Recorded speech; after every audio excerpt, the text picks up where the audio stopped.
something to hold on to.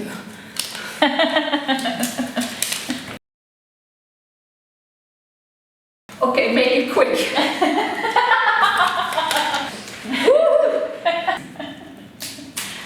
Okay, so we're sitting here with Juliane Schütz. You're the artist in residence at the STILLS Festival. Yeah. And I've been following your work for some years now. You've been photographing numerous bands and musicians in Trondheim, and you kind of exploded on the scene the last couple of years. And yeah, you're dressing the festival in its visual footprint. I'm wrapping the festival in glitter. Yeah. Could you tell a bit about your work for the festival? Like the technical process and how it will manifest visually and how it developed throughout the process? Okay, no, so what I did is a couple of years... Not black. Oh, is it always the same now? Yeah, it's always that one. Wait, I have to check that. Yeah. I've had this little project for a couple of years now going on, like, what do you say? It's whatever. So I collected a lot of film negatives, of course, over the years, and I was wondering what I could do with them. So when I was having a creative spark, I started to destroy them, but not like just cutting them and throwing them, but like adding good old household chemicals or any chemicals you can get a hold of, basically, to the films. Or burning them, destroying them in the most beautiful manner.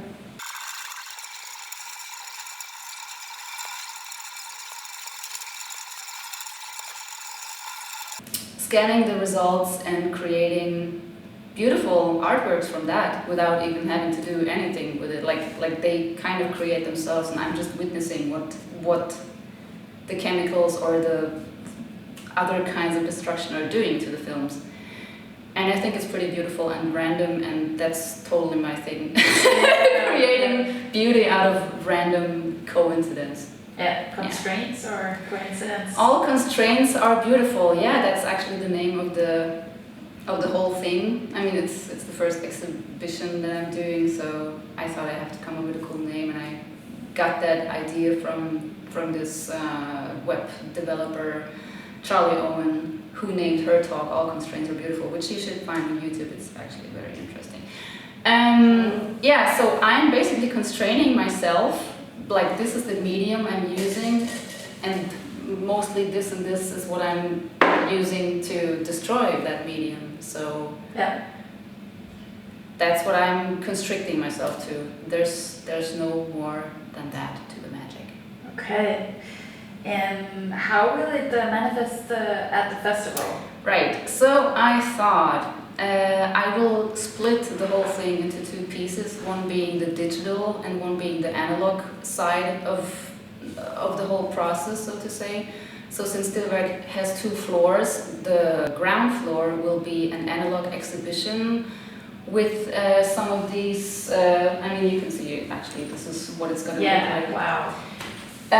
So some of these are going to be printed and framed into wooden frames that a friend of mine made. Nice. They are handmade from, I don't know, I think it was Europalette, like Euro pallets. Yeah, cool. And he just nailed them together, which is also a very handmade process, which also reflects on the work that I'm doing, because it's also a handmade thing. And like you reused objects in a way. Yeah. Recycling, like work with what you have, constrain or constrict yourself to what you already have. Don't reinvent the wheel. Just work with what you have.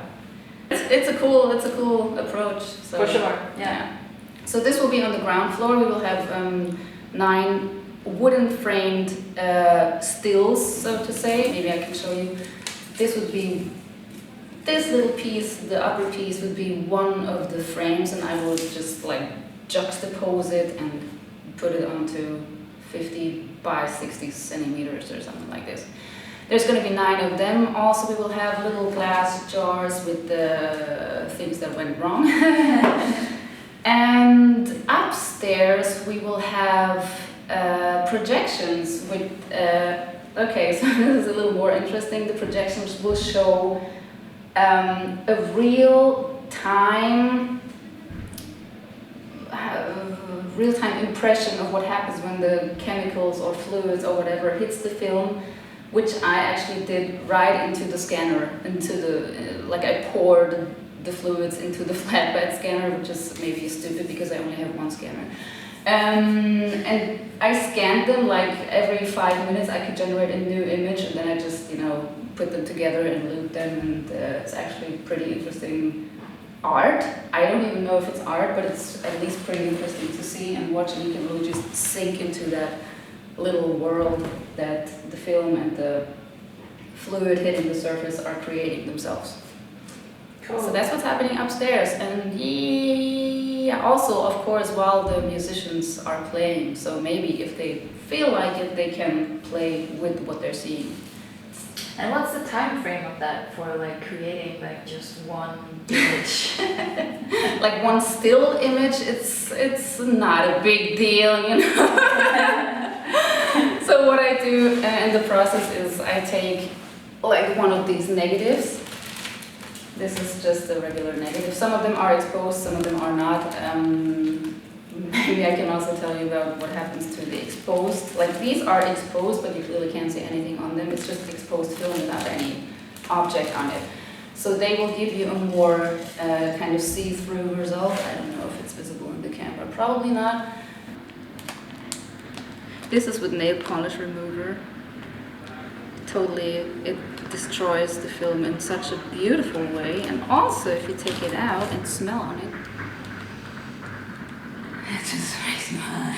And you can also use unexposed film, and that will give you more opaque kind of results. Like you can't really see through them, you don't see anything basically. So what I do, I take one of these slides, I set them on fire in my kitchen, then I dry them, like I hang them on the window literally with little, what do you call them, like clips. Hang them on the window, let them dry. When they're dry, I take them to the scanner, preview what's there, select one section of the slide, scan it, and then if I feel like it, I pour more chemicals on it to like bring out the colors more or bring out some three-dimensional layers to it, or yeah, whatever. So it's not a big deal, it takes maybe one day. And what's the like the time frame of you starting the project till like that we're getting close to the festival? Well, basically there wasn't really a concept because I started working with these like a couple of years ago already, like back when I lived in Germany. I already started doing these things without like having a goal, like why am I doing this? Is there a purpose? Am I going to present it to the world, and how I'm going to do it? This was not a question at all. So when Sonic Stills asked me to be the artist in residence, I was like, yeah, sure, I can do something. I have no idea what though. So from that point on, it just kind of started developing itself. Like I got overflown with new inputs almost every day. Like, oh, I can do this, I can do that. Maybe I can present it this way and maybe that way. I can actually use this for the visuals, for the flyers, for the posters. Yeah, that's really. So it all just like started a whole avalanche of ideas and inspirations, and I'm still in the process of trying to pin down what I'm actually gonna do. Like, okay, this is what it's gonna be, no more to that, maybe at a later point in the future, but this is now what I do. Yeah. Yeah. Because it also became the whole wrapping up the whole visual outlook of the festival. Yeah, like the flyers and the posters and everything you see on social media, for example, and they're all based on these frames or these slides, and I also try to incorporate my incredible knowledge as a media designer. So the first festival day is going to be the red day, the second festival day is going to be the green day. Do you have the time? And the third festival day is the blue day, which sums up to RGB, which is the color palette this screen, for example, uses. So it's kind of like it all, I like when things just merge together and fall into place and form something that makes sense. Do you think having constraints makes the brain work in different creative ways? Yeah, totally. Like the more constricted you are, the more room you have to like fill the gap. Like if I, for example, have this overcrowded table here, there's not much room for new ideas, but if I take out some of the things that are on the table, there's more room to fill that void. So I think that's when you can get really creative. Yeah. Like by reducing yourself to 1, 2, 3 basic things and then just do that. And how is it? Yeah, how is that compared to? Because you've done a lot of work as a photographer, where I know you spend a lot of time, also the after work, after a photo shoot. And how is it compared to working like that? Actually, that's a good question.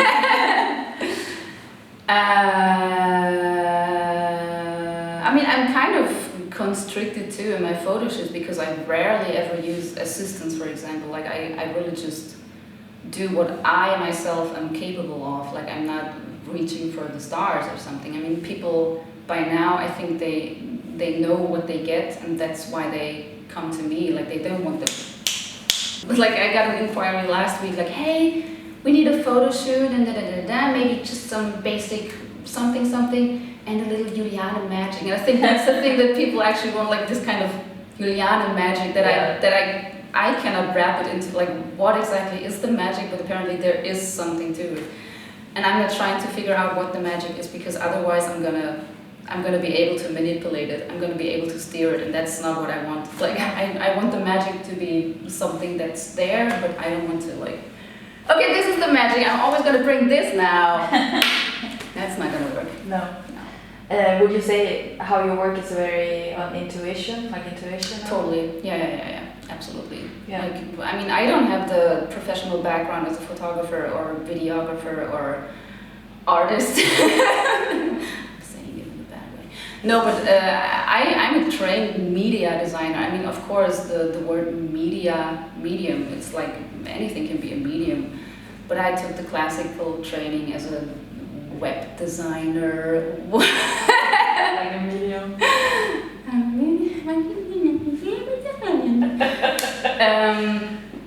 As a web designer and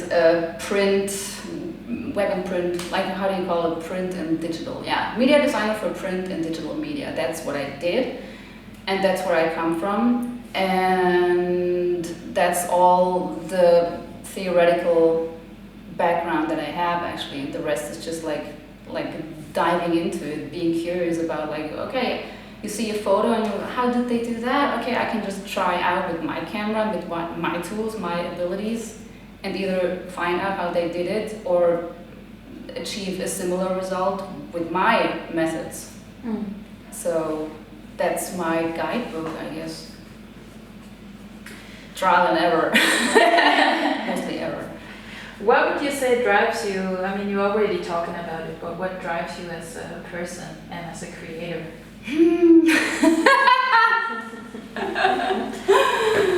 It's what drives me as a creator. I think I want to create things that resonate with me, not necessarily with the world outside. Like I'm not creating things in order to like show it to the world or impress the world. I think my approach is to create stuff that does something to me, that tickles something inside of me, and I want to dig deeper then. Like when I feel this, like, wow, this is cool, I want to dig deeper. Like, why is it cool? How can I reproduce it? I want more of that. I think that's what drives me. Cool. Yeah, right now we're sitting in the rooms of Tex. Yes. I know Espen from Tex has been like they're also like a co-presenter of the festival. They help him with the projections. And yeah, he was a good mentor actually. Like because as I said, I've never done an exhibition. I don't consider myself an artist. So he was a very good mentor in like helping me through the process of presenting it in an approachable way. Like it's not just for me. For me, it could be just like on a little computer screen, but this time it's an exhibition. I'm exhibiting myself. Yeah. So he was a very awesome person to have to help me through the practical steps. Yeah. I know there's going to be some collaboration with TICS also in the future. Could you tell me a bit about that, and also if there will be other collaborations in the near future with other people? And my whole life runs on collaborations. That's pretty cool. No, but we will continue this whole thing actually after the festival, after the Sonic Stills Festival, which is from September 2nd until the 4th of September. We will take this exhibition in an altered way, of course, like it's not going to be the one-to-one same translation in this room because it's a totally different room. But I will showcase this specific art from the 10th of September until the 10th of October, and we will have a little opening as well on the 10th of September. And I'm really, really happy, excited, and scared. And that's on TICS in Trump, and like in the middle of Baklande. Yes. Yeah. In the beautiful center of Baklande, so people can just drop by, see the exhibition through the window, or come in during the opening hours and see what this random girl from Germany is doing here. Yeah, I mean, we've seen a lot of movements the last couple of years. We've been in a pandemic, and I know as an artist, it's like we reflect a lot of the stuff that's going on around us. If you could address one topic, like close to your mind, close to you, what would that be? You mean like connected to the pandemic, or? No, just in general, like more like in general, like if there's anything, like one topic that's life. Like not necessarily struggling as an artist, because I mean I've been really how do you say, spoiled. I had all these opportunities during the pandemic when everything shut down, and all the friends and artists that I know, musicians that have been touring all the time, suddenly found themselves stuck in one place, and I've already been stuck in that place, so I already had some kind of strategy how to get along, but I've been so blessed in a way and lucky to have my work sustain myself during that time, which is incredible, because I know that a lot of people, a lot of venues, a lot of bars had to shut down, and I felt like, you know, why not me? Like, why? What did I do right in a way to deserve that? I think just in general, like the way we view life after the pandemic, or in the pandemic, has, I think, changed for a lot of people. I mean, because people have had to slow down. Yeah. And I mean, you are like the opposite. So I mean, I know a lot of people who've gone through that process of slowing down has changed a lot. But maybe you've been in a different kind of process, and it'll be interesting to hear like if something changed in any. Well, not really. I mean, I didn't really have time to reflect on that, because, as you said, like everybody's been slowing down, been forced to slow down. Well, I was just like, yeah, I don't have time to meet you because I have like all these projects on the table, and it didn't get less; it got even more and more. And I was like, I have to take this project because you don't know what's gonna happen. It's a pandemic. Like tomorrow, everything can just be gone. So I'll just get all the projects on the table, and I'll just burn myself out making them work, and that's where I am. Yeah, but it's a good thing. Like right before the pandemic, my life was like a mess. So that was also a good thing to hold on to, like all this work, all these projects, all this. I mean, by doing all these projects, you of course evolve yourself. Like you don't just sit there and do a project and then you just put it somewhere else. It sticks with you. Like you learn so much from being involved in all these different things. So I feel like the last 2.5 years like really enriched my life by stripping away things in a way. So that's how I roll, you know. Yeah. You have to work with what you have. Yeah. And lastly, yes. Could you tell me a bit about your inspirations? I mean, it can be, because I know you're also a musician, like you play also music, but also in the visual field, and you mentioned one, and also the whole analog is like, is there any inspiration that's led you to where you are now, and like any future thoughts on that? I don't think there's one particular inspiration that I could name. I mean, for me, it's a combination of both visual and like audible impact that I soak up every day, that I see every day, that I'm exposed to every day, and that kind of creates something. Like, what was it? Yeah, I was in Berlin 2 weeks ago, just recording the sound of the U-Bahn, and it was like just this. There's this beauty in the random rhythms it creates.